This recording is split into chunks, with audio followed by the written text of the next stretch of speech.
Here we go again, part 2 of LA 2040. Right? So that's what we're working on extemporaneously. It's similar to the Southland Tales. Ideally, it's like Escape from New York, Escape from LA. It would be an on-demand series. I'm not really into film anymore. I grew up with film. I'm the creator of the on-demand series called Linoleum Blown Apart. Okay, and that is an ode to the midnight movies. That's my ode to cinema. Okay, and I talk about Linoleum Blown Apart a lot because it's about a kid in a punk rock band in the 1980s who finds out that he has the same birthday as Napoleon, but he doesn't find out by studying Napoleon. He finds out through a Kubrickian director who made a film called Bonaparte Bon Ami. Right? And this Kubrickian director, Walter, is the reason that Stanley Kubrick didn't make Napoleon. Right? So this is like a Forrest Gump style television series. Okay? Because the on-demand series is, I call it television when it's my age. That's where it's at. That's where you're gonna have fewer stereotypical characters, even though in Linoleum Blown Apart, again, it's a finite time. You have the guy in the punk rock band, Lenny. He is 1987 to 1997, right? And he is 17 to 27. And they're going to start teasing him about the 27 Club. You're going to die this year. It's going to get really scary. Okay, but nobody knows that, obviously, at the beginning. And then you have Walter. Okay? Walter, he was born in 1915. So by the time 1995 rolls around, he's 80 years old. Okay? So when he's almost at the 27 Club, Walter is 80 years old. And the entire time, your mind is putting together in Linoleum Blown Apart, the on-demand series, are these guys going to meet? Because what you're going to find out, there's a couple different record companies, but you have this notion, it's about rock and roll, don't forget. So you have this notion of, are you going to get signed to a big contract? Everybody knows that nowadays, we know that's BS. But again, this is a finite timeline. I think that's very important. And then I have the narratives for Walter's films. There's only 7 of them. Finite, specific number. Okay? But today we're going to work on LA 2040. Oh, and by the way, the Linoleum Blown Apart is up. It's on Kindle. You could read it. You can check it out. It's a 30-page treatment. That's it. I'm not going to... There's a little bit of dialogue in there, but I don't write scripts. Okay? Anyways, I don't want to get too far afield, but... what do we have here for LA 2040? Okay, this is another treatment for an on-demand series. And you have the anti-hero right here. Anti-hero, Anthony, right? And he's a cop. And he's about 35 years old. Sorry about the lighting. Let me look over here. He's about 35 years old, right? Okay. And... there's new rookies coming in, right? There's rookies, and then there's guys retiring. Now, the rookies get an incentive. This incentive is going to be like cryptocurrency. They're going to get a crypto mortgage, right? So, right, don't forget, this is 2040. It's not now. They're going to get a crypto mortgage. This crypto mortgage, cryptocurrency, they're going to say, we're going to give you this crypto. We're going to give you like an exorbitant amount, like a year's salary you get, right? So if they're making $100,000 a year, you know, you're like, get a free half a year's salary, whatever. $50,000, excuse me. And they can use it towards a mortgage, a car, right? Whatever they want. Our hero, Anthony, the anti-hero, we know who this guy is. You know, just name any anti-hero, the guy who's married to Demi Moore all that time. Whatever. You know what I'm talking about, right? We know this guy, right? He didn't get this, right? And he's talking, oh, take a look at Hill Street Blues, the opening of Hill Street Blues. And you'll see they do these monologues that are fantastic. I mean, I really urge people to go back and look at that. If you're into cinema, if you're into television like I am. So that's what you got, the archetype for this retiring cop. The same way the archetypes for Linoleum Blown Apart, the punk rock band, are Darby Crash and Adam Ant, right? For Walter, you have Stanley Kubrick and you have Alfred Hitchcock, right? Those are the archetypes for him. He's elusive, right? He only made 7 films. And again, Lenny doesn't find out that he shares the same birthday 200 years later as Napoleon. His band is called Linoleum Blown Apart. He finds that out through Walter's films. He doesn't find out from studying history. So you have the retiring cops leaving like that guy from the Hill Street Blues who does that wonderful monologue at the beginning. When the cops come in and he tells them what's going on, you know, at their precinct and what's going on in the streets and what they should keep their eye on. Right? So these are the kind of characters that you're going to have in LA 2040. Okay? These hardened cops. And then these rookies, you want to take a look at Brooklyn's Finest, that film. Excellent film. Okay? And they do something with a rookie in there that I urge you to check out yourself. So they're not getting real money. They're getting crypto. So how is this going to start? Okay, it's called, this episode, by the way, is called Nukes Gone Wild. And that is why everybody's escaped from LA. They're trying to get out of here. But this is a gradual process, guys. Okay, so at the beginning, you have the cop entertaining the rookie, talking to the old salt, you know, and then you get a little background with the dialogue. That's why I don't write dialogue. Those are for the dialogue writers, the actual writers, people who write plays and things like this. I studied under David Mamet when I moved to New York in 1992, okay? So, well, just the Atlantic Theater Company.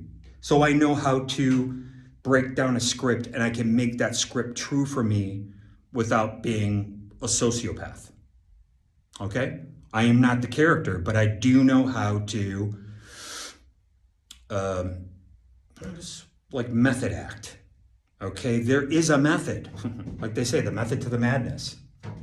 Okay? So he's talking to this guy, and that's, again, you're going to get this information. He's like, you know, what the hell? Where was our incentive when we first got here? It's like, I don't need an incentive. I got my pension. Right? So there's that. And that's right at the beginning. He's taken off with the rookie guy. And then we go straight into what? We don't know about the nukes yet. We go right into a car chase. Okay? I watch what I do in my pastime when I want to relax. I don't watch film or anything like that. The early part of my life was studying film. At this part of my life, I'm changing. So I read Wikipedia and I use inductive reasoning. When I was in school, I told you I have 3 sisters and they all got all A's because they were using inductive reasoning. I used deductive reasoning, and that's why I was able to create an album's worth of music. The music obviously is going into Linoleum Blown Apart. Okay, I already told you guys a story. These creepy racist skins tried to steal my stuff with the help of corrupt police officers. They're connected to, you know, the drummer of my band. My wife's brother was one of them. These people are human garbage people. Okay, I want to make sure you guys understand that's how I feel about these people. All right, just really, they did some nasty business. So make no mistake about it. But anyways, I talk about it a little bit in my book, Two-Legged Animal. All my stuff is on Kindle and blah, blah, blah. Who cares? Look where we're at. It's very exciting. You always want to start with a car chase. Okay? So these guys, like the Joker, burning the money, we love that. they're showing us visually what's going on with the money, because in order for them, there's 3 cop cars. There's 3 cop cars chasing them, right? 3 or more. And in order to cause a disruption, they throw the money out of the window. We've seen this before. And again, with these ideas, the overarching idea is original. But you're going to have little scenes. It's like, okay, there's nothing original about a police officer drama. Yeah, okay, that's fine. But you have to add certain elements to it that are original, right? And maybe we're not doing that right now. But, so you got the car chase. And you have, right? They're going to throw the money out. So this is a visual representation. Here's the money. It's a visual representation of what's happening here with the crypto mortgage. What do you mean crypto mortgage? Where's the cash? Here's the cash. In the first scene, our anti-hero has a little conversation with the NYPD blue guy, older guy, takes off with this rookie. Now the rookie is driving, okay? Because I've seen this before on the police body cam videos, okay? So the rookie's driving, and then the more seasoned police officer is kind of giving him commands. Make sure you call this in. He's like, yeah, we're making a left on, Chalmers. Boom. Making a right on DeKalb, right? So he's calling it in. He's making sure the rookie's doing everything right and keeping an eye on the road. While a seasoned guy is like a little leery. We know that these cops, these are adrenaline junkies. And we know that they don't adhere to the Constitution, right? First of all. And that's why you have these First Amendment auditors, okay? They have to remind these jokers, people like my wife's brother, people like the people connected to the drummer of my band, organized harassers. I call them Fed rats. They're human garbage people. I just want to make sure you understand that. They are. They're egoists. They're addicted to adrenaline. They're Philistines. They believe any little pamphlet that comes their way, right? They don't believe people can change. They're literally, backsliding. What do we call that? Starts with an R, okay? That's what they are. And they're egoists, right? Because they'll overlook things. That was the blue wall of silence. Pop, pop, pop, pop. You guys don't know all this stuff, right? But I'm giving you a first-person perspective. I've been to jails. I've been to behavioral health centers, okay? I actually saw what was going on. How am I going to write about this stuff when I'm a kid and I'm 25 years old? I was already writing stuff at 25. I wrote an entire album's worth of music. That's enough, okay? And that's why I don't need accolades and smoke blown up my ass by a bunch of phonies in Detroit who have Peckerwood protection, okay?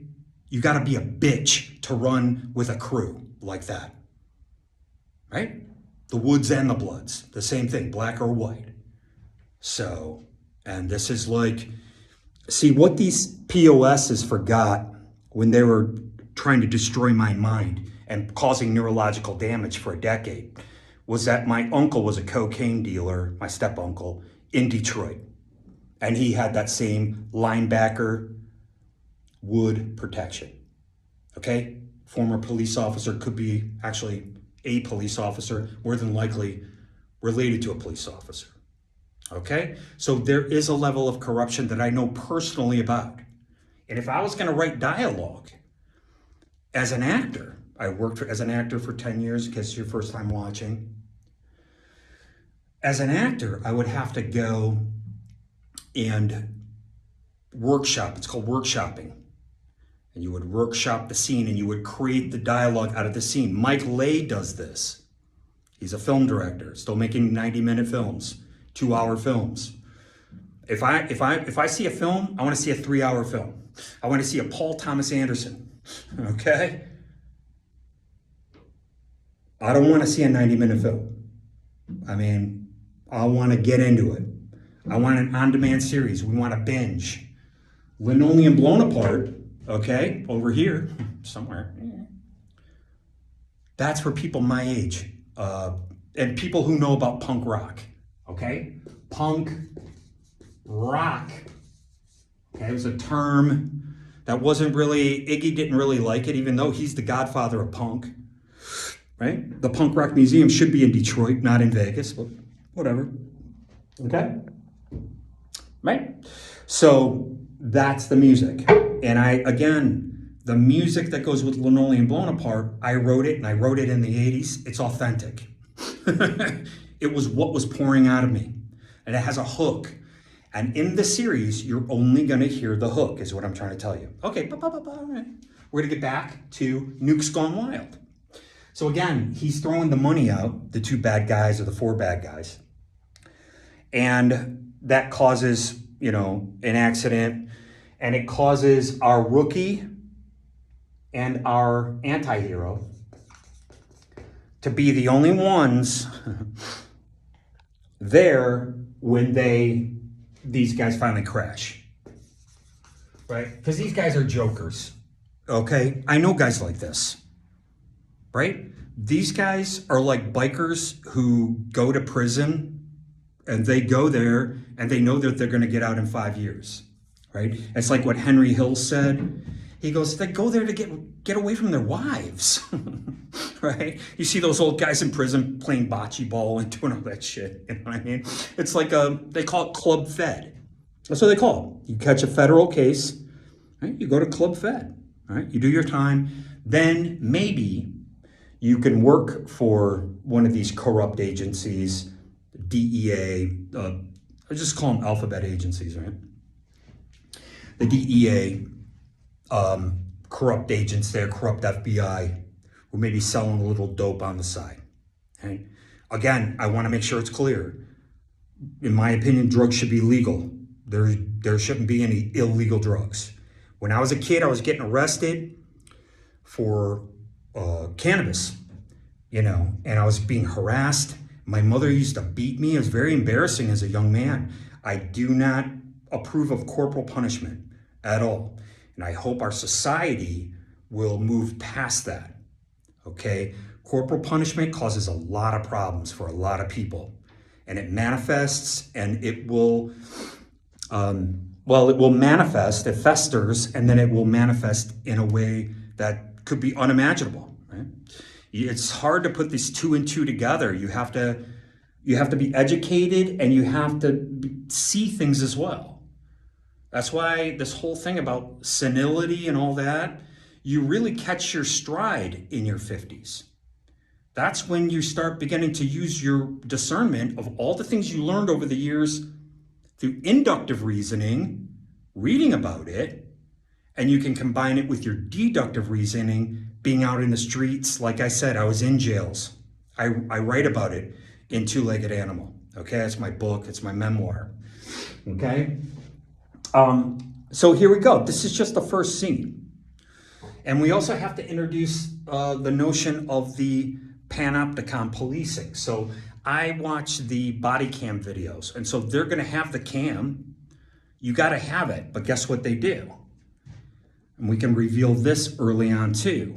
It's like you go like this. Oh, I was putting something in my pocket, and you cover the camera. Okay? So where they put their walkie, or since it's 2040, there'll be some type of button, right? So this is very futuristic, but it'll still have some old elements to it. You have to. You can't, oh, they're all robots. Okay, like RoboCop. Okay, whatever. We're not going there, right? We're not doing transhumanism. These guys are real guys in this, okay? LA 20 somewhere, right? You have to show the pathos, right? So it can't be all about the tech, right? But there will be, obviously, because it takes place in the future, there will be tech reveals. So there has to be something where they will cover their camera, okay? We're not going to do, and I don't want to get too far afield, but you know what I mean? It has to be practical. And so, like I said, when I watch the body cam videos, right? There's a way that they can cover their camera and they could get a nice boot in, right? And again, we have the panopticon coming in, right? Panopticon. And that's panopticon policing. That is all the cameras that are all around. You'd be surprised what I'm reading on Wikipedia. And I think if one of my videos gets taken down, I'm gonna have to challenge them, depending on what it is. I don't do the same show all the time. Most of these podcasters, they do the exact same show over and over and over again. Oh, let me talk about the latest thing to come up in Media Deep Blue. I don't care about Media Deep Blue unless something strikes my fancy and I can give you another take on it. Guys, I'm talking about crypto here, okay? If America buys TikTok, you need to invest in crypto. That's all I'm gonna say. It's gonna 2x. It's already 4x'd since the election, okay? So it is the future. And I wanna show that kind of stuff. Show some light on my face too. I wanna show that kind of stuff in here. Now, I've known about predictive programming for years and years and years, over a decade. So what's wrong with that? I don't think there's anything wrong with it, right? I don't think there's anything wrong with alphabet agencies selling dope if they're running a clandestine operation, which is what they do. I'm talking about it. What do you want me to do? Because everybody who comes on here grandstands. Everybody is holier than thou. Dude, I've been down in the trenches. I've made my mistakes. And if you can't recover from those mistakes, then you're hopeless, right? There has to be hope, right? And so we have to see these people change. And this rookie, I love this thing that they started doing finally, where they'll take a big name star to get you roped in and they'll kill him right away, like in the film, obviously, right? In the series. This is this rookie part. I was thinking about Bruce Willis as the anti-hero. That's the name that I was thinking of earlier, right? People like Bruce Willis. We've seen this guy. Maybe drinks a little bit too much, right? You can get a big name star. He's the rookie. And all he does is come in. He does the shoot for 3 days. 3-day shoot in order to get all this coverage of him. And that's it. And they're going to kill him off. And you're like, whoa, dude, that's Timothy Chalamet or like somebody like that, right? Whoever, just you think of it. I can't, I mean, my generation is like, that's why I always talk about Roger Avery and those guys. That's my generation. Okay. I came up in Detroit. Okay. But anyways, so that's the kind of surprises that you want to bring to this.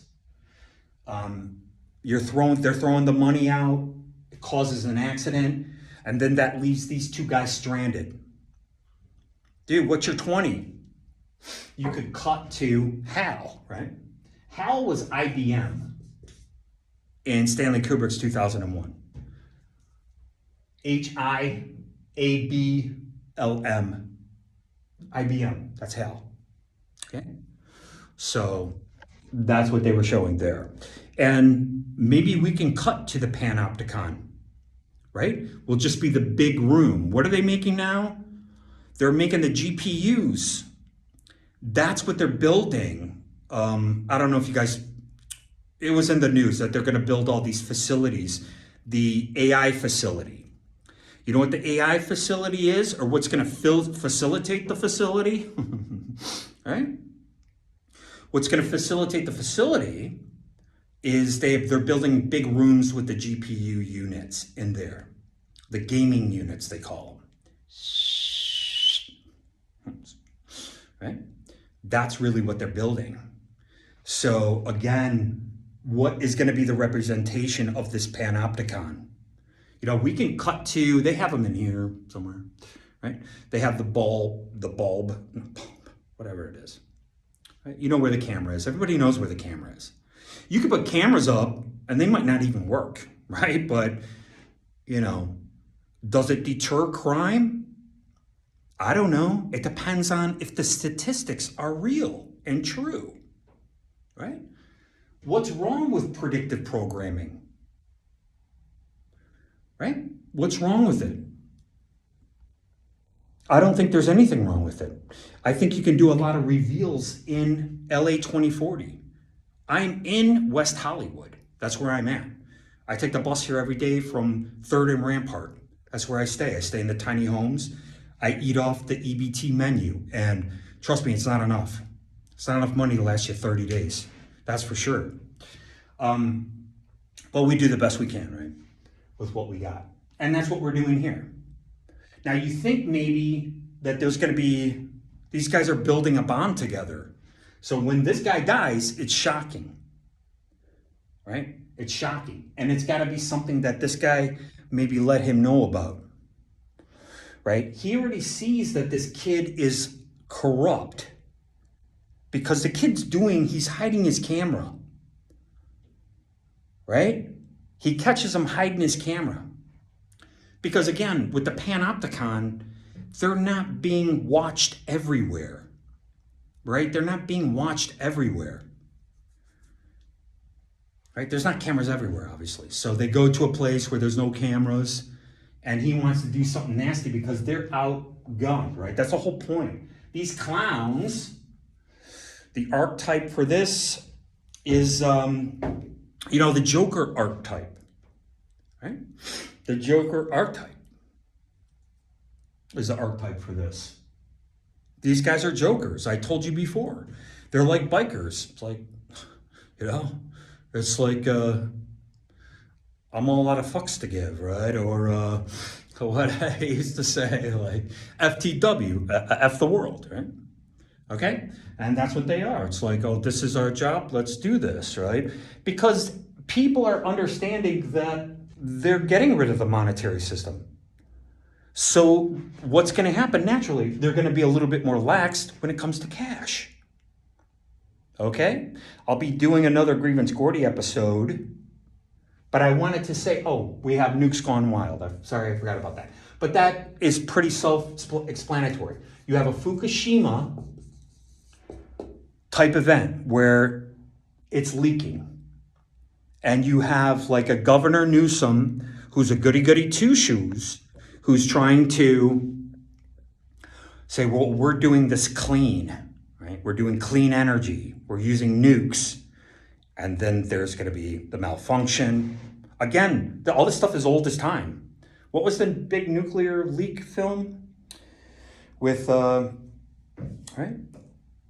Streep? Film, right? That's from like the 70s, right? So there's nothing new here. But what you're going to do is you're going to add new elements. You're going to add current things that are going on, right? You're going to add this predictive programming that, hey, what could be around the corner? Well, we already know that with Tesla and his robots, they're going to be doing RoboCop. Well, we already seen that film. Where does it take place? Detroit. That's where I'm from. That's right. So, again, they're going to be outgunned, and we have to see this rookie doing something dirty. Showing that, right? Showing that he's already learning the wrong things. Wrong as in, right? Where's the line, right? Just like with these Fed rats and these cops, they break the law all the time. Our system is built on, something that's shaky hands. It's built on the Constitution. So when they're denying you your rights, they're stepping all over you, right? Most people don't understand that. Most people trust the cops, especially people in my parents' generation, right? They have a natural appeal to authority. They're Philistines. They believe, right? And many people, instead of having a religious instinct that you don't need to see Judge Judy on TV, you're being judged from the great beyond, right? You don't have to be judged by a judge on TV. And that's kind of where we're going in this society. They already have AI politicians, in case you guys don't know that. there was an AI politician in Japan, and they came in third place. So I just want to say thank you very much for watching my show. I appreciate it more than you'll ever know.